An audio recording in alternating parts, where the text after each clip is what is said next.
Hello viewers, welcome to my channel. I'm Pradeep of Maths Teacher. So dear SSLC students, ಇವತ್ತಿನ ಈ ವಿಡಿಯೋದಲ್ಲಿ science ಎಕ್ಸಾಮಿನೇಷನಲ್ಲಿ physics ಪಾರ್ಟಲ್ಲಿ ಬರುವಂತಹ important questions, ಪ್ರತಿ chapter wise important questions ಯಾವ್ದ್ಯಾವುದು ಎಷ್ಟೆಷ್ಟು ಮಾರ್ಕ್ಸ್ಗೆ ಕೇಳ್ತಾನೆ, ಹಾಗೆ ಯಾವುದ್ಯಾವುದಕ್ಕೆ ನೀವು ಫಸ್ಟ್ ಪ್ರಿಫರೆನ್ಸ್ ಕೊಡಬೇಕು ಅನ್ನೋದ್ರ ಬಗ್ಗೆ ನಾನು ಈ ವಿಡಿಯೋದಲ್ಲಿ ಹೇಳ್ಕೊಡ್ತೀನಿ.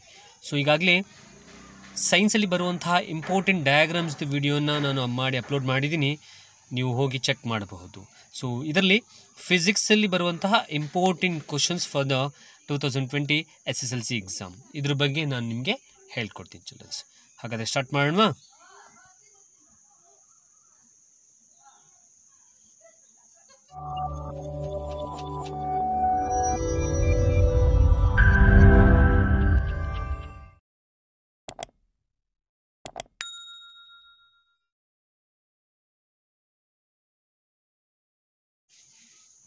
ಸೊ ಹಾಗಾದರೆ ಫಿಸಿಕ್ಸ್ ಅಲ್ಲಿ ಬರುವಂತಹ ಇಂಪಾರ್ಟೆಂಟ್ ಕ್ವಶನ್ಸ್ಗಳು ಯಾವ ಕ್ವಶನ್ ಎಷ್ಟೆಷ್ಟು ಮಾರ್ಕ್ಸ್ ಬರುತ್ತೆ, ಯಾವುದನ್ನು ಕಲಿಬೇಕು ಎಕ್ಸಾಮಿನೇಷನ್ಗೋಸ್ಕರ. So coming to the first chapter ಎಲೆಕ್ಟ್ರಿಸಿಟಿಯಲ್ಲಿ the first question, what is electric current and write the SI unit. Childrens, ಎಲ್ಲ ಕ್ವಶನ್ಸ್ಗಳನ್ನು ಕೂಡ ನಾನು ಪ್ರತಿ ಚಾಪ್ಟರ್ ವೈಸ್ ಯಾವುದ್ಯಾವುದು ಇಂಪಾರ್ಟೆಂಟ್ ಕ್ವಶನ್ಸ್ ಮತ್ತು ಎಲ್ಲವನ್ನು ಕೂಡ ಹೇಳಿರ್ತೀನಿ, ಅದನ್ನು ನೀವು ಕಲ್ತ್ಕೊಂಡ್ರೆ ಎಕ್ಸಾಮಿನೇಷನಲ್ಲಿ ಈಸಿಯಾಗಿ ಬರೀಬಹುದು. Okay, so first question is what is electric current, write the SI unit. 1 marks ಕೇಳಬಹುದು. What is electric circuit, write the SI unit. The third question is what is electric charge, write the SI unit. Also define 1 ampere. So 1 ಆಂಪಿಯರ್ನ important ಅಂತ ಹಾಕೊಳ್ಳಿ, because 1 ಮಾರ್ಕ್ಸ್ಗೆ ಅದನ್ನು ಕೇಳೋ chances ಇರುತ್ತೆ. Next question, what is electric potential and also write the SI unit. And the next question, define potential difference as well as write the SI unit. It's a important question childrens. Potential difference they can ask for 2 marks, 2 ಮಾರ್ಕ್ಸ್ಗೆ ಕೇಳ್ತಾರೆ. Very important question. ಅಕಸ್ಮಾತ್ potential difference ಕೇಳಿಲ್ಲ ಅಂದರೆ they can ask state Ohm's law and derive the formula mathematically. ಇದನ್ನು ಕೇಳಬಹುದು. Potential difference ಕೇಳಿದ್ರೆ Ohm's law ಕೇಳಲ್ಲ ಅನ್ನೋ ತರಹ ಇರುತ್ತೆ. ಸೊ ಎರಡನ್ನೂ ಕೂಡ ಕಲ್ತ್ಕೊಳ್ಳಿ. ಆ್ಯಂಡ್ ಓಮ್ಸ್ ಲಾದಲ್ಲಿ ಡಯಾಗ್ರಾಮ್ ಕೇಳ್ತಾರೆ. ಸೊ ಓಮ್ಸ್ ಲಾವನ್ನು ಹೇಳುವಂಥದ್ದು. ಸೊ ಅದೊಂದು ಡಯಾಗ್ರಾಮನ್ನು ಕೂಡ ನಾನು ಡಯಾಗ್ರಾಮ್ ಲಿಸ್ಟಲ್ಲಿ ಹೇಳಿದ್ದೀನಿ. ಸೊ ಅದನ್ನು ಕೂಡ ಕಲ್ತ್ಕೊಳ್ಳಿ. Write the symbols used in electric circuit. Symbols, so ಈಗಾಗಲೇ ನಾನು ಅದನ್ನು ವಿಡಿಯೋ ಮಾಡಿದ್ದೀನಿ. ಯಾವುದ್ಯಾವ್ದು ಇಂಪಾರ್ಟೆಂಟ್ ಡಯಾಗ್ರಾಮ್ಸ್ ಅನ್ನೋದನ್ನು ಅಲ್ಲಿ ಹೋಗಿ ಚೆಕ್ ಮಾಡಿದ್ರೆ ಯಾವುದ್ಯಾವ್ದು ಇಂಪಾರ್ಟೆಂಟ್ ಡಯಾಗ್ರಾಮ್ ಅನ್ನೋದು ಗೊತ್ತಾಗುತ್ತೆ. Next question, define resistance, define resistors, define rheostat. So 3 important questions, ಯಾವುದಾದ್ರೂ ಒಂದನ್ನು ಕೇಳೋ ಚಾನ್ಸಸ್ ಇರುತ್ತೆ. Next question, what are all the factors that the resistance of a conductor depends. Important question, compulsory ಕೇಳುವಂತಹ chances ಇದೆ 90%. So therefore ಕಲ್ತ್ಕೊಳ್ಳಿ. It depends upon the length of the wire, depend upon the temperature, area of a cross section. So it's a important question childrens. So ನೀಟಾಗಿ ಕಲ್ತ್ಕೊಳ್ಳಿ. Next, very important, give reasons for the following questions. Reasons childrens, ನಾನಿಲ್ಲಿ 4 questions ಹೇಳಿರ್ತೀನಿ. Out of these 4 ನಿಮಗೆ 2 ಕ್ವಶನ್ನ ಕೇಳುವಂತಹ chance ಇರುತ್ತೆ. Physics ಪಾರ್ಟಲ್ಲಿ 1 give reasons ಇದ್ದೇ ಇರುತ್ತೆ childrens. The first question, why tungsten is used almost exclusively for a filament of electric lamp. Second question, a wire of resistivity is stretched to 3 times its length. What will be its new resistivity? ಹಾಗೆ, why do we use copper and aluminum wires for a transmission of electric current? And why are the coils of electric toasters and electric irons made of an alloy rather than a pure metal? Children, out of this 4 question, first question ಮತ್ತು 4ನೇ question, A ಮತ್ತು D ತುಂಬ important ಅಂತ question. So chances ಜಾಸ್ತಿ ಇರುತ್ತೆ ಈ 2 ಕ್ವಶನನ್ನು ಕೇಳೋದ್ರಲ್ಲಿ. Okay, next question, write the diagrams. Diagrams ಬಗ್ಗೆ ನಾನು ಇಲ್ಲಿ ಮಾತಾಡೋಕ್ಕೆ ಹೋಗಲ್ಲ, ಬಿಕಾಸ್ ಡಯಾಗ್ರಾಮ್ಸ್ ಯಾವುದಾದ್ರು ಇಂಪಾರ್ಟೆಂಟ್ ಅನ್ನೋದನ್ನು ಈಗಾಗಲೇ ನಾನು ಒಂದು ವಿಡಿಯೋ ಮಾಡಿ ಹೇಳಿದ್ದೀನಿ. So Write the advantages of a parallel circuit over series circuit. It's also an important question. Define heating effect of electric current. Very important. State Joule's law of heating.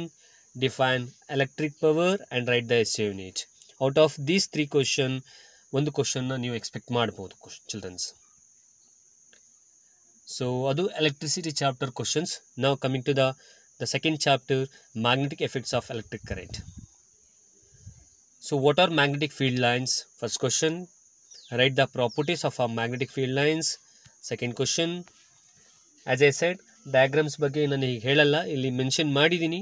ಆದರೂ same diagrams, important ಡಯಾಗ್ರಾಮ್ಸನ್ನು ನಾನು diagrams ವಿಡಿಯೋದಲ್ಲಿ ಈಗಾಗಲೇ ಹೇಳಿದ್ದೀನಿ. You can go and check the video. So next 3 questions or next 4 questions are important diagrams list. And next question is state a right hand thumb rule. State Fleming's right hand thumb rule. State Fleming's left hand rule. It's not thumb rule, children. State Fleming's right hand rule as well as left hand rule. Just middle finger and the forefinger and the thumb, ಈ 3 ಏನು indicate ಮಾಡುತ್ತೆ ಅಂತ ಹೇಳಿದ್ರೆ ಅದನ್ನು ಬರೆದ್ರೆ you'll get the marks. So define motor or generator for 1 marks. Define electromagnetic induction. It's an important question. What is the principle of an electric motor? And explain the experiment of Faraday's experiment. State the principle of an electric generator. Generator ಯಾವ principle ಮೇಲೆ work ಮಾಡುತ್ತೆ ಅನ್ನುವಂಥದ್ದು. Write the neat label diagram. ಈಗಾಗಲೇ ಹೇಳಿದ್ದೀನಿ ಡಯಾಗ್ರಾಮ್ನ. Domestic circuit, common domestic ಸರ್ಕ್ಯೂಟ್ದು. And very important question childrens, define short circuit, overloading or earthing or fuse. ಈ 4ರಲ್ಲಿ 2 ಕ್ವಶನ್ನ ನೀವು ಎಕ್ಸ್ಪೆಕ್ಟ್ ಮಾಡ್ಬೋದು ಎಕ್ಸಾಮಿನೇಷನ್ಲಿ. Define short circuit, overloading, earthing and fuse. 4ರಲ್ಲಿ 2 ಕ್ವಶನ್ ಎಕ್ಸ್ಪೆಕ್ಟ್ ಮಾಡ್ಬೋದು. So these are all the question which comes under magnetic effects of electric current. Coming to the next chapter, light reflection and refraction ಚಾಪ್ಟರಲ್ಲಿ state laws of reflection. ಇದಕ್ಕಿಂತ ತುಂಬ important ಆದಂತಹ question state laws of refraction childrens. ತುಂಬ important. Laws of reflection ನೀವು ನಿಮ್ಮ middle ಸ್ಕೂಲಲ್ಲಿ ಕಲ್ತಿದ್ರಿ 7th 8th. ನಾವು the same laws will be there, but ತುಂಬ ಇಂಪಾರ್ಟೆಂಟ್ ಆದ ಕ್ವಶನ್ ಕೇಳುವಂಥದ್ದು ಸ್ಟೇಟ್ ಲಾಸ್ ಆಫ್ ರಿಫ್ರಾಕ್ಷನ್. ಇದನ್ನು ಕೇಳ್ತಾರೆ. Next, what is spherical mirror? And next, define the following. ಯಾವುದ್ಯಾವುದು? Pole, centre of curvature, radius of curvature, principal axis, principal focus, focal length and aperture. Dear children, out of these definition you can expect 2 questions. 2 ಕ್ವಶನ್ನ ನೀವು expect ಮಾಡ್ಬೋದು ನಿಮ್ಮ ಎಕ್ಸಾಮಿನೇಷನಲ್ಲಿ. So ಎಲ್ಲವನ್ನು ಕೂಡ ಕಲ್ತ್ಕೊಳ್ಳಿ. 2 questions ಬಂದರೆ ನೀವು ಈಸಿಯಾಗಿ ಬರೀಬಹುದು. Okay, next is image formations. As I said, ವಿಡಿಯೋದಲ್ಲಿ ಅಪ್ಲೋಡ್ ಮಾಡಿದ್ದೀನಿ, you can go and check. Next, define refraction of light. Draw the neat label diagram of refraction of light through a rectangular glass slab. It's a important diagram. Now, as I said in the first, state the laws of refraction of light. Very important. Also ಅದರಲ್ಲೇ Snell's ಲಾ ಬರುತ್ತೆ, ಅದು ಕೂಡ 1 ಮಾರ್ಕ್ಸಿಗೆ ಕೇಳ್ಬೋದು. ಇದು 2 ಮಾರ್ಕ್ಸಿಗೆ ಕೇಳ್ತಾರೆ. State laws of refraction. Image formation in convex and concave lens as well as image formation in convex and concave mirror. Next is define power of a lens and write the essay in it. Childrens, 2 question ಇರುತ್ತೆ. Power ಅನ್ನೋದ್ರಲ್ಲೇ electricity chapter ಮೇಲೆ ಒಂದು power ಇರುತ್ತೆ question. And define power of a lens, light reflection ಮೇಲೆ ಒಂದು question ಇದೆ. Just ಕ್ವಶನ್ನ ನೀಟಾಗಿ ಅರ್ಥ ಮಾಡ್ಕೊಳ್ಳಿ. If suppose define power of a lens ಅಂತ ಕೇಳಿದ್ರೆ you need to write down the answers. Power of a ಲೆನ್ಸ್ದು ಏನು ಆನ್ಸರ್ ಇರುತ್ತೆ. Okay, so you need to write the SI unit also.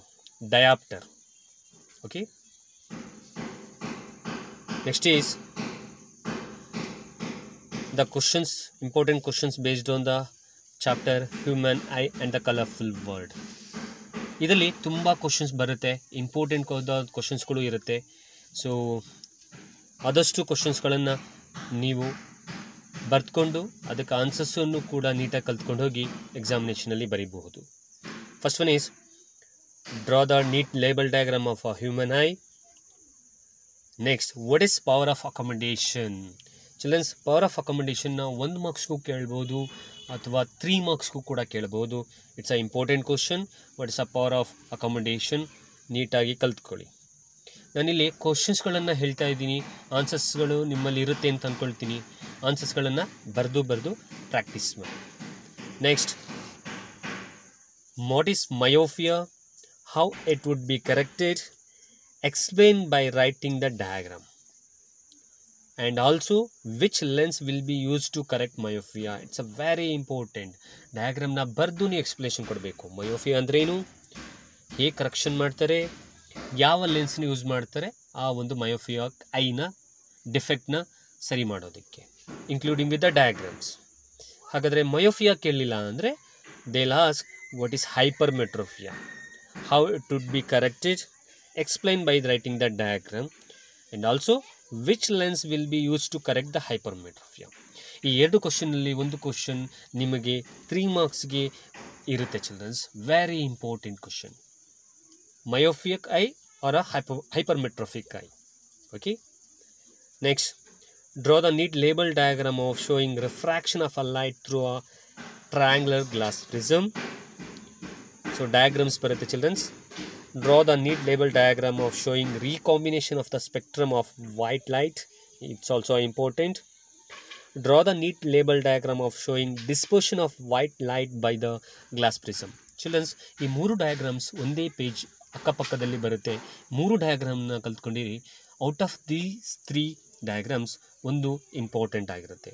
Especially important ಆಗಿರೋದು ಯಾವುದು ಅಂದರೆ, draw the neat label diagram of showing refraction of a light through a triangular glass prism. ಇದು important ಆಗಿರುತ್ತೆ. Okay, so give the preference for that question. So next is define the following questions. Important. Out of these questions ನೀವು 2 ಕ್ವಶನನ್ನು expect ಮಾಡ್ಬೋದು ನಿಮ್ಮ physics ಟಾಪಿಕಲ್ಲಿ, physics ಪಾರ್ಟಲ್ಲಿ. First one is reflection. Define refraction, define dispersion. What is atmospheric refraction? It's also important question, children. Define scattering of light. It's also important. ನಾನು ಎಲ್ಲೆಲ್ಲಿ important ಅಂತ ಹೇಳಿರ್ತೀನಿ ಅದಕ್ಕೆಲ್ಲವೂ ಕೂಡ ನೀವು ಜಾಸ್ತಿ ಪ್ರಿಫರೆನ್ಸ್ ಕೊಡಬೇಕು ಚಿಲ್ಡ್ರನ್ಸ್, ಬಿಕಾಸ್ ಎಕ್ಸಾಮಿನೇಷನಲ್ಲಿ ಕೇಳುವಂಥ ಚಾನ್ಸಸ್ ಜಾಸ್ತಿ ಇರುತ್ತೆ. Next, Tyndall effect or Tyndall effect. Out of these definitions 2 ಡೆಫಿನೇಷನ್ಸ್ನ ನೀವು ಎಕ್ಸ್ಪೆಕ್ಟ್ ಮಾಡ್ಬೋದು ನಿಮ್ಮ ಎಕ್ಸಾಮಿನೇಷನಲ್ಲಿ ಚಿಲ್ಡ್ರನ್ಸ್. ಸೊ ಬರಬಹುದು, ಒಂದಾದರೂ ಕೇಳಬಹುದು, ಬಟ್ ಕಲ್ತ್ಕೊಂಡಿರಿ. ಎಲ್ಲವನ್ನೂ ಕೂಡ ಕಲ್ತಿದ್ರೆ ಆ ಕ್ವಶನ್ಸ್ ಬೇಸ್ಡ್ ನಿಮಗೆ ಯಾವುದೇ ಟಾಪಿಕ್ಸ್ಗಳು ಕೊಟ್ಟರು ನೀವು ಅದ್ರ ಬೇಸ್ ಮೇಲೆ ಬರೆದ್ರೆ ನಿಮಗೆ ಮಾರ್ಕ್ಸ್ ಅಂತೂ ಸಿಗುತ್ತೆ. So next is why do star twinkle? And very important question, why is the colour of the clear sky is blue? Very important childrens. And why is sky look black for astronauts? 1 ಮಾರ್ಕ್ಸಿಗೆ ಕೇಳೋ chances ಇರುತ್ತೆ. Important childrens. Why do star twinkle ಇಂದ ಹಿಡಿದು last ಕ್ವಶನ್ವರೆಗೂ ತುಂಬ important. Why the sky look black for astronauts? As a side, ಈ ಚಾಪ್ಟರ್ಲಿ ಕೆಲವೊಂದು ಕ್ವಶನ್ಸ್ಗಳು ಇಂಪಾರ್ಟೆಂಟ್ ಆಗಿರುತ್ತೆ, ಜಾಸ್ತಿ ಕೇಳೋ ಚಾನ್ಸಸ್ಸು ಇರುತ್ತೆ. ಹಾಗಾಗಿ ಎಲ್ಲವನ್ನು ಕೂಡ ಕಲ್ತ್ಕೊಳ್ಳಿ. ಹಾಗೆ ಒಂದು ಕ್ವಶನ್ ಇಲ್ಲಿ ನಾನು ಮೆನ್ಷನ್ ಮಾಡಿಲ್ಲ. ಆ ಕ್ವಶನ್ ಯಾವುದು ಅಂದರೆ, how rainbow is formed? It's also a very important. Childrens, ಎಲ್ಲವನ್ನೂ ಇಂಪಾರ್ಟೆಂಟ್ ಅಂತ ಹೇಳ್ತಿದ್ದೀನಿ ಅಂದರೆ ಎಲ್ಲವೂ ಬರುತ್ತೆ ಅಂತ ನೀವು ಕೇಳೋದಾದರೆ, ಇಂಪಾರ್ಟೆಂಟ್ ಅಂತ ನಾವು ಯಾವುದು ಹೇಳಿರ್ತೀವಿ ಅದಕ್ಕೆ ನೀವು ಪ್ರಿಫರೆನ್ಸ್ ಕೊಟ್ಟು ಕಲಿತ್ರೆ ಅದರೊಳಗೆ ಕೆಲವೊಂದು ಕ್ವಶನ್ಸ್ಗಳು ನಿಮಗೆ ನೀವು ಎಕ್ಸಾಮಿನೇಷನ್ ಎಕ್ಸ್ಪೆಕ್ಟ್ ಮಾಡ್ಬೋದು ಚಿಲ್ಡ್ರನ್ಸ್. ಹಾಗಾಗಿ ಎಲ್ಲವನ್ನು ಕೂಡ ಕಲ್ತ್ಕೊಳ್ಳಿ ಅನ್ನೋದನ್ನು ನಾನು ಹೇಳ್ತೀನಿ. ರೈಟ್?